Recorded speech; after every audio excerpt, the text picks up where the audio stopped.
నమస్తే, this is Sourya. Welcome to Red TV Truth Talk. ఈ రోజు మనతో పాటు మోటివేషనల్ స్పీకర్ దుర్గా ప్రసాద్ గారు ఉన్నారు. వారితో మాట్లాడదాం. Hi sir. నమస్కారం. మొత్తానికి చాలా యాక్టివ్ గా ఉంటారు, అదే సంతోషించాల్సిన విషయం.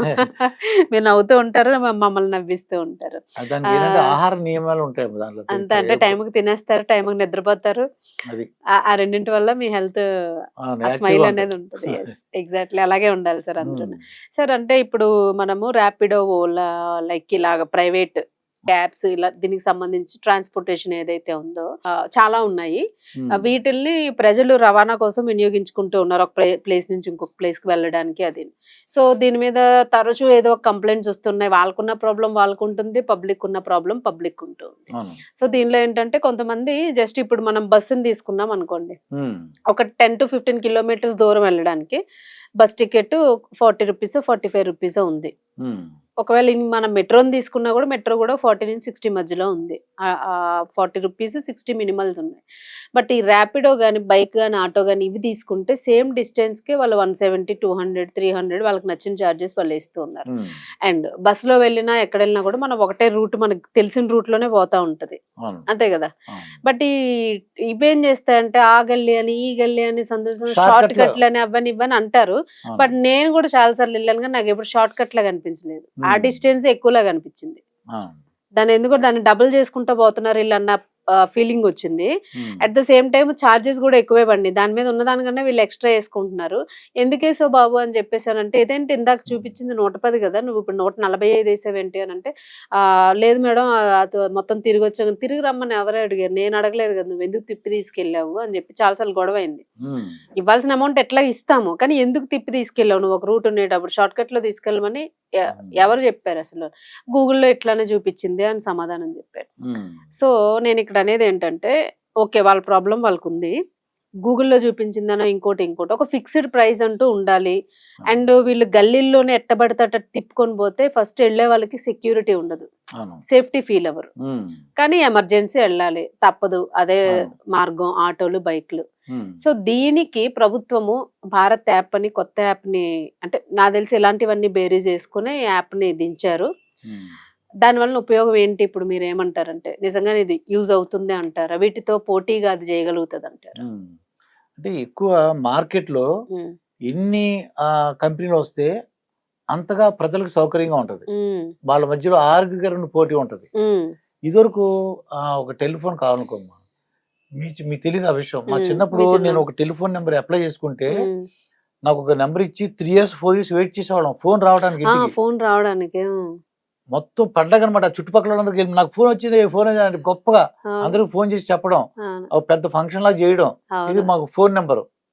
మళ్ళీ ఆ నెంబరు తెలిసిన వాళ్ళు పట్టుకుని కావాల్సిన నెంబర్ వేయించుకోవడం. అంటే కొద్దిగా ఎవరైనా ఇన్ఫ్లుయెన్స్ ఉంటే ఫ్యాన్సీ నెంబర్ వచ్చేలా గుర్తుండేలాగా. అంటే అప్పుడు ఏంటంటే గవర్నమెంట్ కి అంటే డబ్బులు ఎక్స్ట్రా తీసుకునేవారు కాదు. వాళ్ళు ఏం చేసేవారంటే నెంబర్లు ఉండేవి, మన ఆఫీసర్ మనకి బాగా పరిచయం అయితే ఫ్యాన్సీ నెంబర్ ఇచ్చేవారు. ఇక్కడ ఏంటంటే ఎప్పుడైనా ఆరోగ్యకరమైన పోటీ ఎప్పుడు వచ్చేదంతో రేట్లు ప్రజలకు అనుకూలంగా వస్తాయి. మరి ఒక మూడు సంస్థలు ఉన్నాయి. ఇప్పుడు 4వది భారత్ యాప్ ఒకటి వస్తుంది. దీనివల్ల ఏమవుతుందంటే అటు ఎవరైతే ఓనర్స్ ఉన్నారో, వెహికల్స్ ఓనర్స్ ఉన్నారో వాళ్ళకి ఉపయోగపడుతుంది, ప్రజలకు ఉపయోగపడుతుంది. ఇక్కడ ఏం చేస్తున్నారంటే భారత్ యాప్ లో వీళ్ళు 30 to 25% వాళ్ళు ఆ కంపెనీ వాళ్ళు తీసుకుంటారంట. అంటే 100 రూపాయలు వస్తే 30 రూపాయలు మీరు అన్నట్టు ర్యాపిడోనో, ఓబరో, ఓలానో వాళ్ళు తీసుకుంటారు. ఇక్కడ భారత్ యాప్లో ఏమవుతుందంటే భారత గవర్నమెంట్ యాప్ ప్రవేశపెట్టింది కాబట్టి డబ్బులు ఏం తీసుకోదు. ఎప్పుడైతే డబ్బులు తీసుకోలేదో సగము ఎవరైతే మీడియేటర్ లేకుండా డైరెక్ట్ క్లయింట్ టు కస్టమర్ కాబట్టి చక్కగా నీకు ఏమవుతుంది, వాళ్ళకి హ్యాపీగా వాడికి అది ఆ వెహికల్ ఓనర్కి లాభం ఉంటది, ఇతను ఇక్కడ కస్టమర్కి బాగుంటది. ఇప్పుడు కూడా మనకి ఇటువంటి రావటం మనం ఎంకరేజ్ చేయాలి. ప్రజలు తెలియక గవర్నమెంట్ యాప్ వచ్చింది కాబట్టి సరిగ్గా ఉండదేమో అనుకుంటారు, కానీ వాళ్ళు బాగా మెయింటైన్ చేస్తారు నాకు తెలిసినంత వరకు. ఇప్పుడు బిఎస్ఎన్ఎల్ అవి అట్లానే ఉండేవి కదా ఇప్పుడు. కానీ ఇది యాప్ చాలా బాగుంటుందని నేను అనుకుంటున్నాను. ఈ యాప్ వస్తే మాత్రం చక్కగా అందరికి అనుకూలంగా ఉంటది, ఆరోగ్యకరమైన పోటీ ఉంటది. పోటీ ఉండడం వల్ల రేట్లు కూడా తగ్గుతాయి. ఇది అవునా, చూసి మెయిన్ వాళ్ళు అదే చేస్తారు, చెప్తూ ఇందాక ఉన్నారు, మీరు రేటు చెప్పినట్టు తగ్గుతుంది అని అన్నారు. రేట్లు పెరుగుతాయి అన్నారు. ఇప్పుడు ఎప్పుడైతే భారత్ యాప్ వచ్చిందో ఆటోమేటిక్ గా రేట్లు కిలోమీటర్ తగ్గించేస్తారు. అప్పుడు అవును. నాకు అనిపిస్తుంది ఇక్కడి నుంచి 2 కిలోమీటర్లు ఉంటది, 2 కిలోమీటర్లకు 100 రూపాయలు అనిపిస్తుంది. అవును.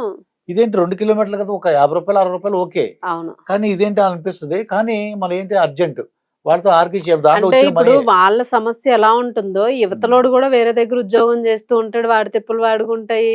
ఇప్పుడు వాళ్ళు ఎంతసేపు పెట్రోల్ మేము అందరిని దించుతాము అని అంటే, నీ సమస్య నీకు ఉంటుంది, వెళ్ళే వాళ్ళ సమస్య వాళ్ళకే ఉంటది. ఇప్పుడు ఆడవాళ్ళు ఎక్కుతూ ఉంటారు, అందరూ జాబులు చేసే వాళ్ళు ఉండరు, వాళ్ళకి ఏదో అర్జెంట్ ఉంటుంది. సో ఒక మినిమల్ చార్జెస్ అనేది ఉంటే రీజనబుల్ గా పర్వాలేదు, కానీ అది శృతి మించిపోయింది ఇప్పుడైతే మాత్రం. మీకు శౌరి గారు, మీకు కరోనా ముందు పూలింగ్ తెలుసా? పూలింగ్ సిస్టమ్ అవును, పూలింగ్ సిస్టమ్ ఐడియా ఉంది, ఐడియా ఉందని అది తీశారు ఇప్పుడు అది. అవును. కానీ అటువంటి కూడా భారత యాప్లు పెడితే బాగుంటది. పూలింగ్ అవును. వెళ్లే దారిలో ఒక అతను వెళ్తున్నాడు అనుకోండి, 2 ముగ్గురు వెళ్ళారు అనుకోండి, ఇంకా రేటు తగ్గుతుంది కదా. అవును. అవును. పూలింగ్ సిస్టమ్ మళ్ళీ తీసుకొస్తే బాగుంటుందని నాకు అనిపిస్తుంది. అవును. ఓకే. సో ఈ అంటే చాలా మంది గతంలో కూడా మనం ర్యాపిడో, ఓలాస్ దాని గురించి ఇష్యూస్ వస్తున్నాయని ఒకటి చేసినప్పుడు కొంతమంది వాళ్ళ పొట్ట కూడా కొట్టేస్తున్నారా మీ మీడియా వాళ్ళు అని చెప్పేసి అన్నారు. బట్ అది కాదండి, పొట్ట కొట్టడం కాదు, ఎవరి ఇష్యూ వాళ్ళకు ఉంటుంది. ఇప్పుడు ఆయన కష్టాలు ఆయనకు ఉంటే, యువతలు పే చేసేవాడి కష్టం కూడా, వాళ్ళ కష్టం కూడా వాళ్ళకు ఉంటుంది. వాళ్ళకేం ఫ్రీగా రావు మనీ, వాళ్ళు కూడా ఎక్కడో పని చేయాలా, ఆ బాసులతో తిట్లు గాయాలా, టైం టు టైము వంటలు చేసుకొని పోయి ఇంట్లో ఉదయాన్నే మళ్ళీ వచ్చి పిల్లల్ని చూసుకొని మళ్ళీ ఆఫీసులకి వెళ్ళిన వాళ్ళు ఉంటారు. ఇట్లా ఎవరి సమస్యలు వాళ్ళకు ఉంటాయి, లేడీస్ అయినా జెంట్స్ అయినా, ఆటో వాడైనా లేకపోతే కోటేశ్వరుడైనా, ఎవరి బాధ వాడికి ఉంటుంది. బట్ ఇప్పుడు ఏంటంటే భారత్ యాప్ అనేది వస్తుంది, ఈ ట్రావెల్స్ కి సంబంధించింది. దీన్ని యూటిలైజ్ చేసుకుంటే, ముఖ్యంగా వాళ్ళు మెన్షన్ చేసింది ఏంటంటే ధరలు తగ్గుతున్నాయని మెన్షన్ చేశారు. అంటే ఇప్పుడు ఏదైతే డిస్కస్ చేసామో ఇలాంటి కంప్లైంట్స్ కొన్ని వేలల్లోన రైజ్ అయినాయి.